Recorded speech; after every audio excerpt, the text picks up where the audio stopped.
하나님의 말씀 사도행전 2장 37절에서 42절 말씀입니다. 그들이 이 말을 듣고 마음에 찔려 베드로와 다른 사도들에게 물어 이르되 형제들아 우리가 어찌할꼬 하거늘 베드로가 이르되 너희가 회개하여 각각 예수 그리스도의 이름으로 세례를 받고 죄 사함을 받으라.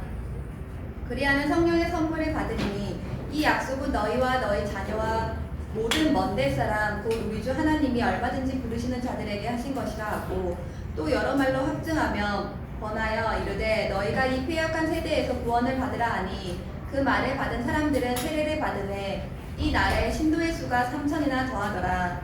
그들이 사도의 가르침을 받아 서로 교제하고 떡을 떼며 오로지 기도하기를 힘쓰니라. 아멘. 자, 오늘 하나님의 말씀의 제목은 마음의 혁신이라는 제목으로 말씀을 나누겠습니다. 우리가 지난주에 성령의 오순절 성령의 사건에 대해서 나누었는데 오순절 성령 사건을 우리가 단순히 개인적인 경험이나 어떤 개인적인 능력의 차원에서 우리가 오해하지 말고 오순절의 이 사건은 뭐라고요? 구속사적인 그 사건이다. 하나님께서 흑암의 나라에서 우리를 하나님의 나라로 옮기는 어떤 그런 엄청난 구속사적인 사건으로 우리가 이해할 필요가 있다. 그래서 베드로가 그 예수님의 부활과 오직 예수님만이 우리의 그런 길이다 라는 것에 대해서 선포했을 때 어떻게 됐다고요? 마음에 찔려서 우리가 어찌할꼬 하며 회개하는 일들이 일어났어요. 베드로가 회개하여 각각 예수 그리스도의 이름으로 세례를 받고 성령을 선물로 받으라 이렇게 선포하고 있는 것입니다. 여기 말하는 회개하고 또 하나님의 말씀으로 또 이렇게 돌아오고 이런 일들, 그렇죠? 마음에 찔리고 또 어찌할꼬 하는 이 모든 일들이 뭐라고요? 마음의 혁신입니다. 이런 마음의 혁신은 누가 하는 거예요? 성령이 하시는 거예요. 이거는 개인이 할 수 있는 일이 아니에요. 여러분, 마음의 혁신이라는 것은요 엄청난 고통이 따라요. 자기를 부정하는 거거든요. 이것이 뭐 쉽게 될 수 있어요? 이거는 여러분 말이 쉬운 거죠. 어렵습니다. 왜냐하면 내가 10년, 20년 살아왔단 말이에요. 그러니까 내가 그렇게 살아왔는데 나의 삶 자체가 송두리째 부정되는 거예요. 여러분, 내가 좋아하는 거 평소에 너무 좋아하고 하루 이틀이 아니라 매일매일 10년, 20년 해왔던 일을 하루아침에 변화가 가능해요? 못해요. 엄청난 지진이 일어나는 거예요. 고통이 수반된다고요. 죽음과 같은 거라고요. 이것이 인간이 노력해서 될 수 있는 일이 아니에요. 내가 한다고 되는 일이 아니라 이것이 성령의 사역으로 우리 안에 일어나는 일이에요. 그걸 성경은 뭐라고 얘기하냐면 흑암의 권세에서 하나님의 나라로 옮겼다고 얘기하는 거예요. 네. 그래서 여러분, 우리가 입으로는요 얼마든지 나는 회심합니다, 회개합니다 이렇게 얘기할 수 있어요. 여기 말하는 것처럼. 근데 정말 진정으로 마음으로 회개하는 것은요 엄청난 고통이라고요. 쉽지 않아요. 여기 보니까 이 초대교회 때 오순절 성령이 임하고 난 다음에 어떤 일이 일어났어요? 초대교회 내기둥이라고도 하죠. 그들이 모여서 가르침을 받고, 가르침을 받았다는 건 하나님의 말씀으로 생각이 바뀌기 시작하는 거예요. 가르침을 갖고 마음의 혁신이 일어나는 거죠. 그 다음에 뭐였어요? 교제하고, 코인은요 떡을 떼며, 떡이 뭐예요? 성찬, 예수님의 죽으심과 부활하심을 기념하는 거잖아요. 그리고 기도하기를 힘썼다. 그러니까 그것은 한마디로 말하면 뭐예요? 삶의 변화가 일어나기 시작합니다. 마음의 혁신이 일어난 거예요. 그러니까 마음의 혁신이라는 것은 반드시 뭐와 연결되어 있어요? 마음의 혁신이 곧 삶의 변화로 연결되었다는 사실을 우리가 알 수가 있는 것입니다. 우리가 이러한 마음의 혁신, 성령께서 하시는 그런 마음의 놀라운 본질적인 혁신에 대해서 알기 위해서는 우리가 죄에 대해서 인식할 필요가 있습니다. 죄란 것이 무엇입니까? 성경에서 죄에 대한 단어는 하마르티아라고 합니다. 하마르티아는 하살이 간역을 빗나갔다라는 의미입니다. 하살이 간역을 빗나갔을 때 여기서 하살의 문제가 있는 것이 아니라 간역의 문제가 있는 것이 아니라 바로 하살을 쏜 궁수에게 문제가 있는 것입니다.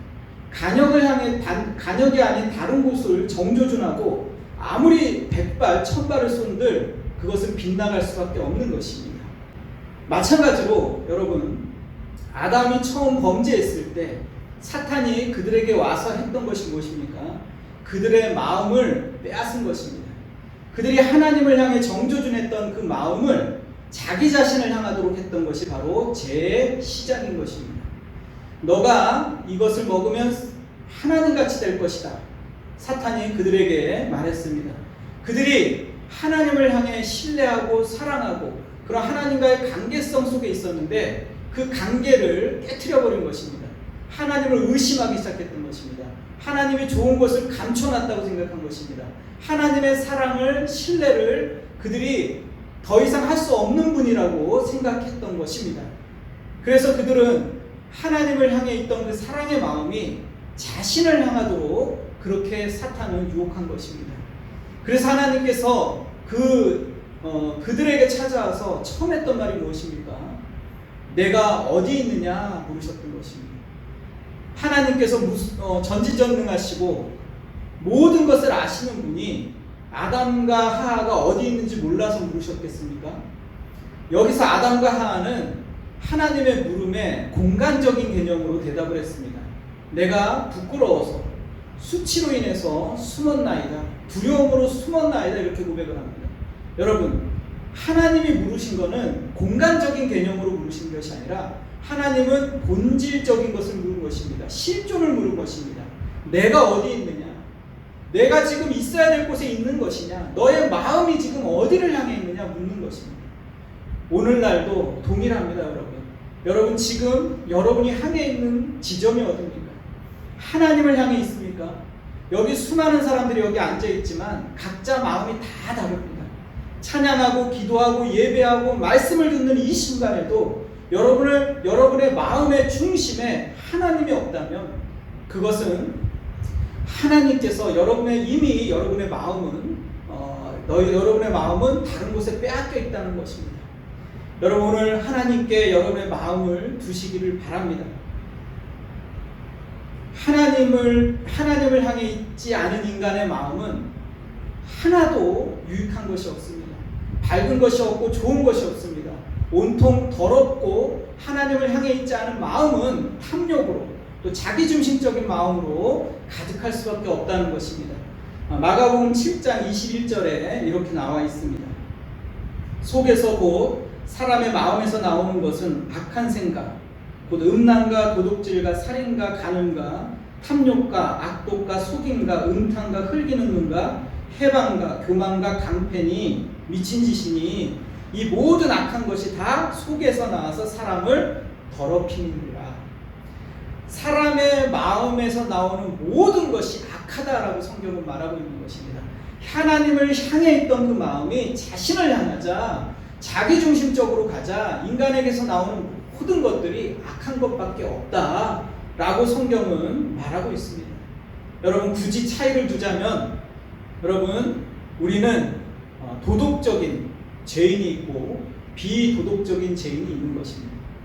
부자 죄인이 있고 가난한 죄인이 있는 것입니다. 여러분 무식한 죄인이 있고 똑똑한 죄인이 있을 뿐인 것입니다. 거기 차별이 없는 것입니다. 죄가 드러난 죄인이 있고 아직 감추어져서 세상 가운데 드러나지 않은 그러한 죄인이 있을 뿐입니다. 하나님 앞에서 우리 모두는 다 죄인입니다.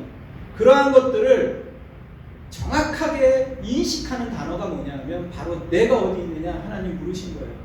하나님께서는 죄인의 중심, 마음에 어떤 것이 있는지 그 폐부를 살펴보시는 분이십니다. 하나님을 향하여 있지 않는 인간의 모든 것들은요 고통밖에 없습니다. 죽음밖에 없는 것입니다. 고통과 죽음과 허무는 이 세상에 이미 가득하고 우리의 마음 깊은 곳에 있기 때문에 사람들은 그거에 대한 두려움을 늘 느끼고 살아갈 수밖에 없는 것입니다. 여러분 그래서 이렇게 마음을 지키는 것은 상당히 어려운 것입니다. 성경에 그래서 무릇 지킬 만한 것보다 내 마음을 지켜라 생명의 근원이 이에서 남이니라 이렇게 말씀하고 있는 것입니다. 마음을 지키는 것, 생각을 지키는 것 그것은 가장 어려운 일인 것입니다. 성을 빼앗는 것보다 마음을 지키는 것이 더 어려운 것입니다. 이 마음은요, 생명의 근원이에요. 살고 죽는 것이 바로 이 마음에 달려 있습니다. 그래서 사탄이 인간에게 제일 먼저 한 것이 그 마음을 빼앗은 거예요. 하나님에 대한 신뢰를 깨트려 버리신 것입니다. 여러분, 이 마음은요, 이 생각은 사람의 모든 활동 범위를 결정짓는 것입니다. 생각은 의지와 삶의 총체적인 활동 범위를 말하는 것입니다. 결국 내가 생각하는 것은 내가 어떠한 것을 할지를 결정하는 것이고, 그것은 내가 어떤 사람이 될지도 결정하는 것입니다. 그래서 그 사람의 생각은 곧 그 사람인 것입니다. 내가 쓰레기를 담으면 쓰레기가 나오는 것입니다. 거룩함을 담으면 거룩함이 나오는 것입니다. 그러기 때문에 이 사고 방식, 이러한 사고 범위가 굉장히 중요하고, 결국은 이러한 생각을 우리가 어떻게 갖느냐에 따라서 우리의 삶의 내용이, 운명이 결정된다고 볼 수가 있는 것입니다.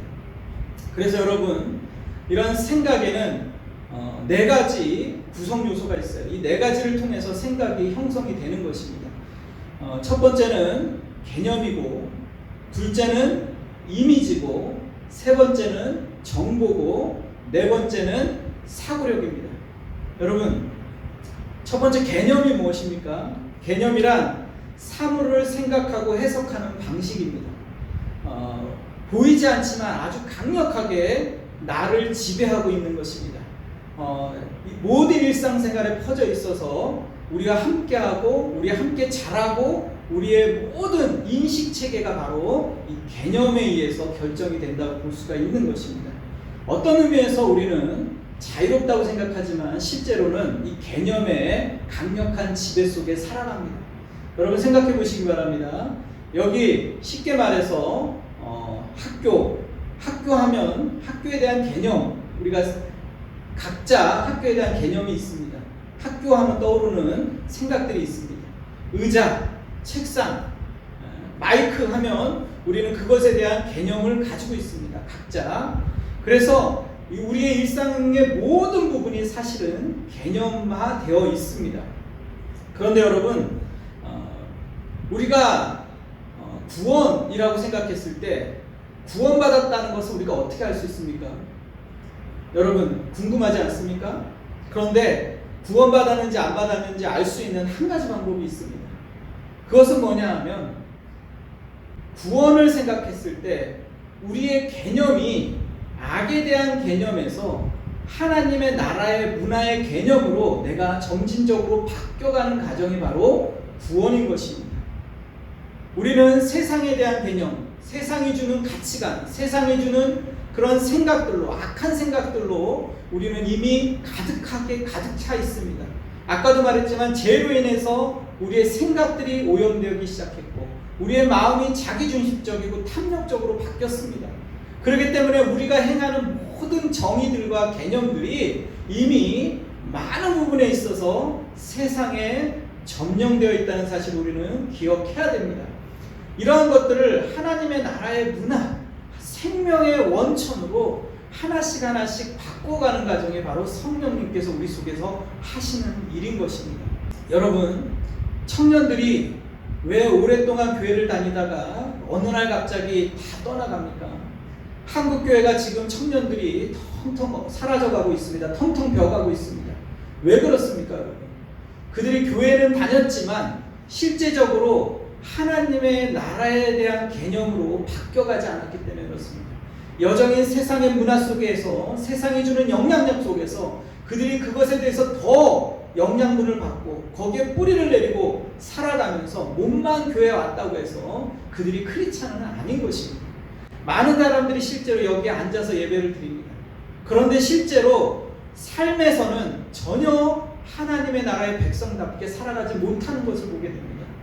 우리의 삶 가운데서 실제로 내가 하나님의 그런 나라의 개념들로 하나씩 바뀌어가지 않는다면 우리는 여전히 우리의 생각 속에서 아직도 하나님을 향해 있지 않는다는 것입니다. 고토홀트 에브라임 레싱이라는 18세기 독일의 극작가가 있습니다. 이분이 현자 나탄이라는 책에서 이렇게 얘기를 합니다.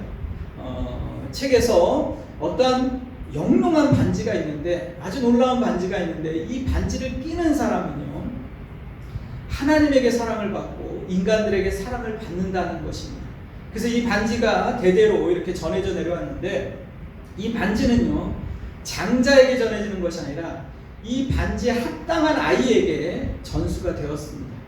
근데 어느 날 그 가정에 아이들이 3명이 있었습니다. 삼형제가 있었는데, 이 삼형제가 하나같이 성실하고 착하고 정직하고 인격적으로도 아주 훌륭했습니다. 그러니까 아버지가 고민에 빠진 거예요. 어떤 아이에게 이 반지를 줘야 합당할까 고민했습니다. 그래서 아버지가 죽기 전에 세공업자를 불러서 이 반지와 진짜 반지와 똑같은 반지를 2개 더 만들어 달라고 했습니다. 세공업자가 이 반지를 만들었는데 진품과 너무 흡사하게 만들어서 세공업자조차도 구분할 수 없을 정도로 그렇게 만들었습니다. 아버지가 죽기 전에 아들 1명씩 불러서 그 반지를 전해줬습니다. 아버지가 돌아가시고 난 다음에 이 아들이 셋이 모였는데 셋 다 반지를 가지고 있는 거예요. 그러다 보니까 이게 누구 것이 진짜 아버지가 준 진짜 반지냐, 이런 얘기가 서로 간에 이제 다툼이 된 거죠. 그래서 재판관에게 찾아가서 어떤 반지가 진품이냐라고 이제 재판을 해달라고 이제 물었습니다. 재판관에 하나 좋은 지혜가 떠올랐습니다. 이 반지를 끼면 하나님에게 사랑을 받고 인간들에게 사랑을 받는 그러한 반지라고 했으니까 너희의 삶을 보면 알 수 있겠다. 너희가 어떻게 사는지 보면 너희가 낀 반지가 진짜 반지인지 가짜 반지인지 알 수 있겠다. 이렇게 판결을 내렸습니다. 여러분, 그들이 어떻게 살았겠습니까? 영적인 원리도 똑같습니다. 여러분, 우리의 삶 가운데서 실제로 어떻게 우리의 마음의 혁신이 일어나고 그 마음의 혁신이 우리의 삶의 모든 영역 쪽에서 어떻게 작용하고 있는지를 보아야 하는 것입니다. 하나님의 나라에 대한 개념으로 모든 것이 하나씩 변화시켜 나가야 됩니다. 그런 의미에서 오늘 드리는 이 예배가 너무 중요합니다. 예배를 통해서 우리는 하나님 나라의 그런 개념들로, 하나님의 나라의 생각들로 우리가 변화되고 바뀌어나가는 것입니다. 그래서 성경에는 너희는 이 세대를 본받지 말고 오직 변화를 받아 하나님의 그 뜻과 하나님의 생각과 하나님의 어떤 의지들을 우리가 기억하고 생각하고 살아가라고 성경은 말하고 있는 것입니다. 여러분, 예를 하나 들어보겠습니다. 여러분, 돈을 생각해 보시기 바랍니다. 우리는 자본주의 사회에 살아가고 있습니다. 자본주의에 있어서 자본주의라는 것이 뭐죠? 여러분, 돈이 중심이 된 사회를 얘기합니다. 돈이 곧 권력이고 돈이 곧 힘이라고 생각하는 그러한 사고 개념 속에서 우리는 살아가고 있습니다.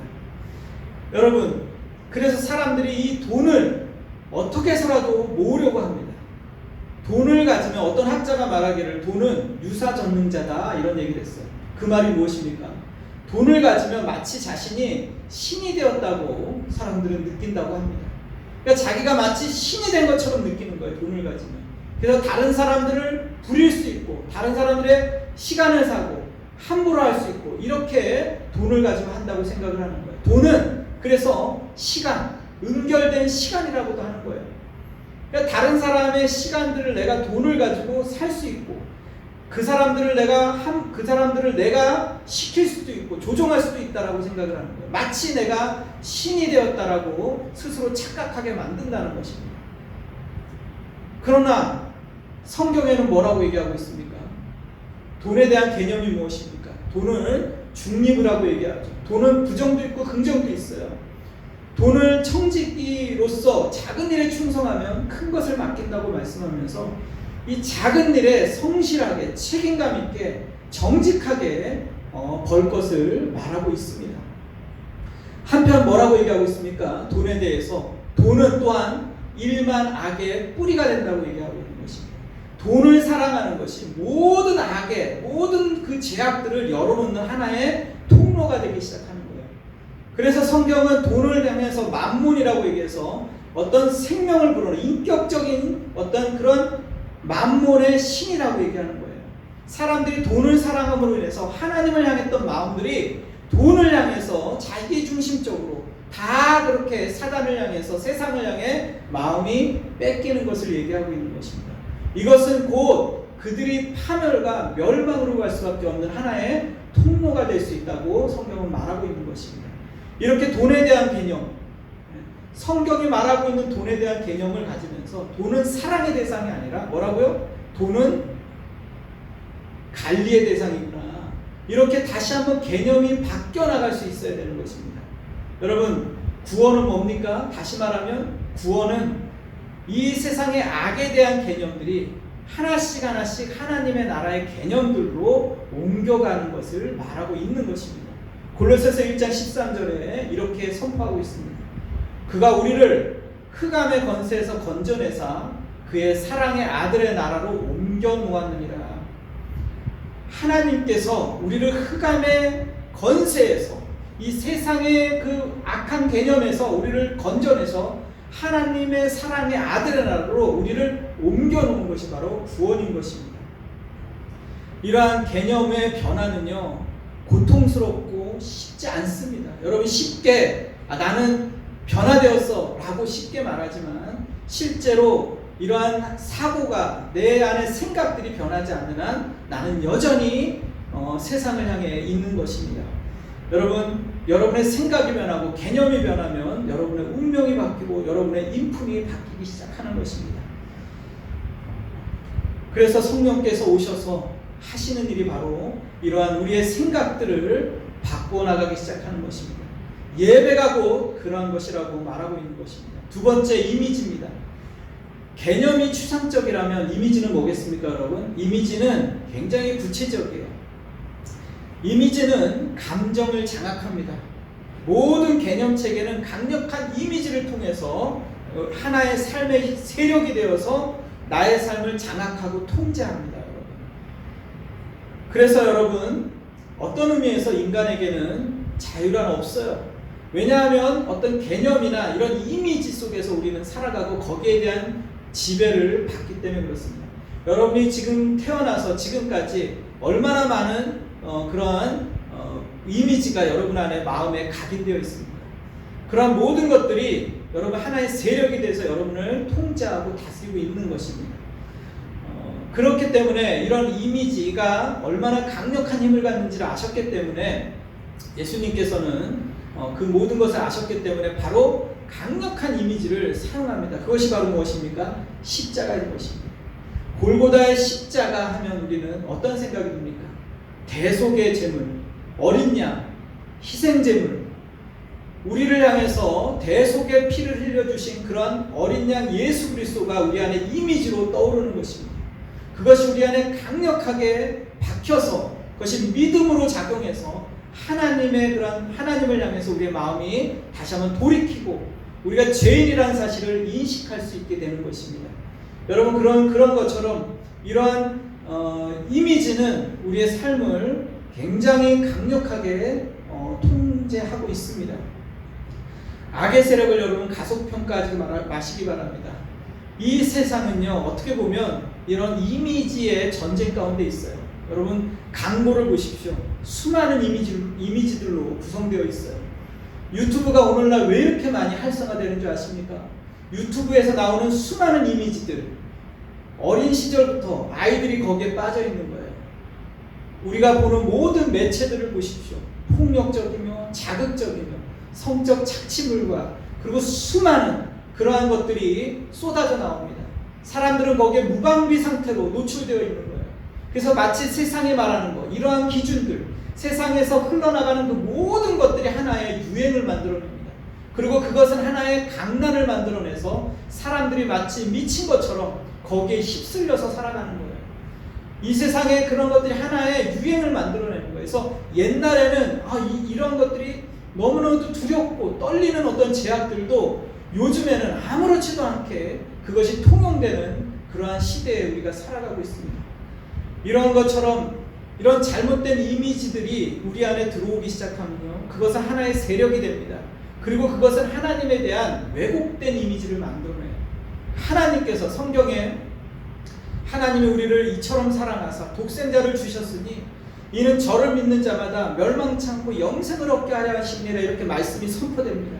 진리가 선포되는데 사람들 마음속에 하나님에 대한 왜곡된 이미지가 있으면요, 하나님의 사랑에 대해서 의심하기 시작합니다. 자신에 대해서 무가치하다고 느껴요. 자기는 존귀한 사람이 아니라고 느껴요. 왜 그렇습니까, 여러분? 세상에서 자기 중심으로 탐욕 가운데 살아가는 사람들이 서로 악순환이 일어나는 거예요. 서로 속고 속이고 거짓말을 행하고 서로 상처를 주고 악을 행하니까 그 악을 또 대갚아주고, 이런 것이 악순환되면서 스스로를 향해서 무가치하게 느끼는 거예요. 쓰레기 취급을 당하니까 쓰레기라고 스스로를 생각하는 거예요. 그러다 보니까 하나님의 사랑이 진작 선포가 되어도 그것을 받아들일 수 없는 거예요. 내가 존귀하다고, 내가 하나님의 백성이라고, 하나님이 나를 위해서 십자가에서 예수님께서 돌아가셨다고 받아들일 수가 없는 거예요. 여러분, 여러분의 생각 속에 하나님이 역사하시길 바랍니다. 이 시간에 여러분 혹시 이 자리에 앉아있는 분 중에 자신을 향해서 아무리 하나님의 말씀을 들어도 의심이 되는 분이 계십니까? 스스로를 향해서 무가치하다고 생각하는 분이 있습니까? 여러분, 성령님께 요청하십시오. 나의 마음에 혁신을 일으켜달라고, 하나님 나의 마음을 변화시켜달라고 하나님 앞에 기도하시기 바랍니다. 여러분, 쓰레기가 들어가고 자기 마음이 똥통이 되면요, 그 사람에게서 나오는 건 악취밖에 없는 거예요. 무엇을 담느냐가 그 사람의 인생을 결정한다는 사실을 오늘 여러분 말씀을 통해서 기억하시기 바랍니다. 여러분 안에서 하나님의 그런 거룩하심과 성경의 말씀 가운데 그런 진리들로 여러분의 생각과 인격을 채우지 않으면 여러분은 계속적으로 이 세상 가운데 여러분은 맥없이 당할 수밖에 없습니다. 여러분, 오늘도 예배를 드리고 나면 세상으로 나아갈 것입니다. 그 세상에서 수없이 많이 밀려나오는 그 정보들과 그런 이미지들과 그런 개념들이 하나의 세력이 돼서 여러분을 흔들어 놓을 것입니다. 여러분의 믿음을 흔들 것입니다. 여러분, 다시 한번 여러분 이 시간에 말씀을 통해서 여러분의 생각을 새롭게 하시기를 다시 한번 부탁드립니다. 여러분, 이 세상에 이러한 것들은요, 굉장히 강력한 파괴적인 그런 위력을 가지고 있습니다. 쉽게 생각하지 마시기 바랍니다. 이 시간에 여러분 쉽게 나는 그냥 하나님의 말씀에 은혜를 받았다 이렇게 하고 돌아가지 마십시오. 여러분 마음 가운데 강력하게 다시 한번 고민하시면서 하나님, 나의 머릿속에 있는 그런 잘못된 이미지들, 내가 보지 말아야 될 것, 듣지 말아야 될 것들로 가득 차 있어서 내가 마치 쓰레기통이 되었습니다. 하나님, 나를 씻겨주시옵소서, 깨끗하게 해주십시오. 하나님 앞에 요청하십시오. 마치 엄마가 오물을 뒤집어 쓴 자식을, 아이를 깨끗하게 씻기면서 눈물로, 손으로, 물로 깨끗하게 씻기는 그 어머니의 마음처럼 지금 하나님께서 여러분을 씻기기를 원합니다. 세상에서 더럽혀져 있는 여러분의 모든 생각을 하나님께서, 성령님께서 말씀으로 정결케 하기를 원합니다. 진리로 깨끗이 씻기를 원합니다. 골로새서 3장 8절 9절 말씀 한번 보시겠습니다. 이제는 너희가 이 모든 것을 벗어버리라. 곧 분함과 노여움과 악유와 비방과 너희 입에 부끄러운 말이라. 너희가 서로 거짓말을 하지 말라. 옛사람과 그 행위를 벗어버리고 새 사람을 입었으니 이는 자기를 창조하신 이의 형상을 따라 지식에까지 새롭게 하심을 입은 자니라. 믿습니까? 새 사람을 입어라. 그런 모든 잘못된 생각과 개념과 이미지를 씻어버려라. 하나님의 자기를 창조하신 자의 이의 형상을 따라 지식에까지 새롭게 함을 받아라. 이렇게 얘기하는 거예요. 여러분의 생각 가운데 그런 혁신을 가져오라고 성경은 얘기하는 거예요. 성령께 이 시간에 요청하시기 바랍니다. 성령님 도와주십시오. 한 걸음 한 걸음 성령과 동행하십시오. 쓰레기가 들어가지 않도록, 잘못된 것이 들어가지 않도록 여러분 보호하시길 바랍니다. 여러분 스스로를, 여러분 자신을 이 세상으로부터 보호하시기를 바랍니다. 성령께 그것을 놓고 기도하시기 바랍니다. 스스로를 나는 괜찮아, 나는 이 정도쯤이야 라고 생각하지 마십시오. 인간은 연약합니다. 금방 넘어집니다. 이 세상에 보지 말아야 될 것들이 넘쳐나고 듣지 말아야 될 것들이 넘쳐납니다. 모든 것을 다 가지고 모든 것을 다 받아들일 필요가 없는 것입니다. 여러분 노아 홍수를 한번 생각해 보시기 바랍니다. 노아 홍수 때 비가 쏟아져 내렸어요. 하늘에서 내리고 밤낮 없이 땅에서도 쏟아져 올랐습니다. 그때 사람들이 허겁지겁 어떻게 했습니까? 물을 피해서 나무에도 올라갔어요. 어떤 사람은 언덕에 올라갔어요. 어떤 사람은 더 높은 산에 올라갔습니다. 그랬는데 어떻게 됐습니까? 모두 다 물에 잠겼습니다. 인간의 노력으로 조금 더 올라가는 것이 무슨 의미가 있겠습니까? 언덕에 올라가는 것이 무슨 의미가 있겠습니까? 내가 조금 더 노력해서 똑똑한 사람이 되고 이것을 해서 조금 더 성공한 것은 의미가 없는 것입니다. 생명을 살리기 위해서는 노아의 방주 안에 있어야 되는 것입니다. 방주 안에 있으면 물이 아무리 불어나도 산을 덮어도 구원을 받는 것입니다. 여러분께서 이 시간에 다시 한번 고민하십시오. 여러분을 진정으로 여러분 흑암의 나라에서 생명의 나라로 옮기는 것이 무엇입니까? 하나님의 말씀 안에 거해야 되는 것입니다. 하나님 안에 예수 그리스도 안에 있을 때만 우리는 구원을 받을 수가 있습니다. 고린도후서 10장 3절 5절 말씀이 이렇게 선포하고 있습니다. 우리가 육신으로 행하나 육신에 따라 싸우지 아니하노니 우리의 싸우는 무기는 육신에 속한 것이 아니요 오직 어떤 견고한 진도 무너뜨리는 하나님의 능력이라. 모든 이론을 무너뜨리며 하나님을 아는 것을 대적하여 높아진 것을 다 무너뜨리고 모든 생각을 사로잡아 그리스도에게 복종하게 하니. 여러분, 세상의 모든 견고한 진, 개념, 이런 세계관, 이 세상의 모든 강력한 모든 것들을 무너뜨릴 수 있는 유일한 길은 뭐냐? 하나님의 능력이에요. 두나미스, 성령의 능력만이 이 모든 강력한 진들을 부술 수가 있는 것입니다. 여러분이 세워놓은 수십 년 동안 세워놓은 그 견고한 진들, 이론들, 사상들, 생각들, 그것들을 굴복시키지 않는 한 여러분은 크리스찬이다라고 말할 수가 없는 것입니다. 이 시간에 성령께 요청하십시오. 하나님, 마음의 혁신이 일어나게 도와주세요. 악의 생각을 버리고 하나님의 생각들로 채워주시옵소서. 지금서부터 한 걸음 한 걸음 나아가기를 원합니다. 이것이 시작이 되어서 매일매일 성령과 동행하는 인생이 될 수 있도록 도와주시옵소서. 하나님, 보는 것을 조심하게 도와주시옵소서. 세상의 것들로 나를 채우고 쓰레기 같은 것들로 나를 가득 채우는 것에서부터 멀어지게 도와주시옵소서. 하나님의 말씀을 묵상하고 하나님과 동행하며 하나님 거룩한 것들을 사모할 수 있도록 내 마음에 혁신을 일으켜 주시옵소서. 이 시간에 간절히 기도하시기를 다시 한번 부탁드립니다. 기도하시겠습니다.